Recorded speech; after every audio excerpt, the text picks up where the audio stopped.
के बाद। अरे मम्मी जी, बहुत दिन से पिज्जा नहीं खाए, मंगवाइए ना। क्या बताऊं बेटा, पहले तो बेटियां खर्चा दे देती थी क्योंकि उनकी नौकरी थी, लेकिन अब तो मेरे पास पैसे ही नहीं बचे। थोड़े बहुत पैसे हैं जो बच्चों की डिलीवरी में काम आएंगे। लेकिन मम्मी जी, आपकी बेटियों को वापस आने में तो अभी बहुत वक्त बाकी है। वही सोच सोच कर परेशान हो रही हूँ। सोच रही हूँ कल से दूध भी बंद करवा देती हूँ। अब दूध वाले को देने के लिए पैसे भी तो नहीं है ना। अरे नहीं नहीं मम्मी जी, अगर दूध भी बंद करवा दोगी तो मुझे चाय कहाँ से मिलेगी, और चाय के बिना मैं तो मर ही जाऊंगा। क्या करूं बेटा, इसके अलावा हमारे पास कोई ऑप्शन नहीं है। मेरे पास पैसे ही नहीं बचे। इस तरह कावेरी जी धीरे धीरे अपने तीनों दामादों को पैसे देना बंद कर देती हैं और घर में खाने पीने की चीजें लाना भी बंद कर देती हैं। अब वो तीनों बुरी तरह से परेशान होने लगे थे और इसलिए एक दिन तीनों प्लान करके घर से बाहर निकलते हैं और बाजार में जाने के बाद। यार, अच्छा खाना खाए हुए कितने दिन हो गए, पता नहीं कब अच्छा खाना मिलेगा। हमारी बीवियों के जाने के बाद तो हमारी हालत भिखारियों जैसी हो गई है यार। कुछ भी हो, मुझे तो आज पिज्जा खाना ही खाना है। जेब में 1 रुपया नहीं है और पिज्जा खाएगा, कहाँ से आएंगे पैसे? अरे देख, वहाँ सामने बोर्ड पर क्या लिखा हुआ है, कंप्यूटर पर काम करने के लिए एक आदमी की आवश्यकता है। भाई मैं तो जा रहा हूँ, काम करूँगा और शाम तक पैसे लाकर आराम से पिज्जा खाऊंगा। जा जा, तुझे कोई काम नहीं देने वाला, हम तो घर जा रहे हैं। चल भाई सुमित।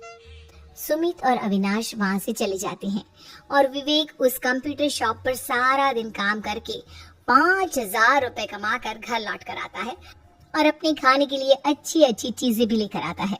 ये देखकर विवेक और सुमित के दिल में भी कुछ पैसे कमाने की इच्छा जागती है।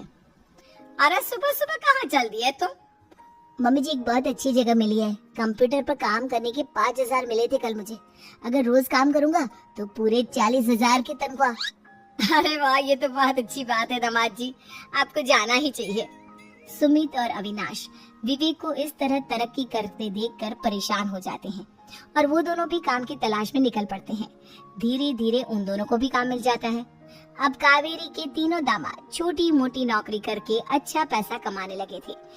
एक दिन कावेरी उन्हें अपने पास बुलाती है।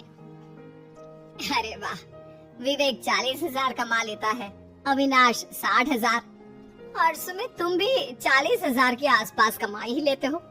कुल मिलाकर तुम अच्छे खासे पैसे कमा रहे हो बेटा। हाँ मम्मी जी, बहुत मजा आता है जब महीने के एंड में मोटी रकम हाथ में आती है। पूछिए मत मम्मी जी, घर में रहकर रोटी बना बना कर और तो जैसा महसूस होने लगा था मुझे तो। हाँ बेटा, तुम तीनों की बात तो बिल्कुल ठीक है और जानते हो, अब तुम तीनों की पत्नियां भी वापस लौट कर आने वाली है। लेकिन मम्मी जी, अभी तो उन्हें गए सिर्फ 2 महीने हुए हैं, आपने तो कहा था वो 4 महीने के बाद लौट कर आएंगी। ऐसा कुछ नहीं है बेटा, मैं सिर्फ तुम तीनों को सबक सिखाना चाहती थी कि आदमी घर में बैठकर बीवी की कमाई खाता हुआ अच्छा नहीं लगता। इस दुनिया में हर इंसान को मेहनत करनी चाहिए, काम करना चाहिए, चाहे वो औरत हो या आदमी, ताकि अपने परिवार को संभाल सके। कावेरी की बात सुनकर उन तीनों को अपनी गलती का एहसास होता है और कावेरी उन्हें सच बता देती है कि ईशा, सुहाना और मोहिनी शहर में ही कहीं दूसरी जगह रह रहे थे। शाम के वक्त उन तीनों की पत्नियां लौट कर आ जाती हैं और कावेरी जी का परिवार एक खुशहाल परिवार की तरह रहने लगता है।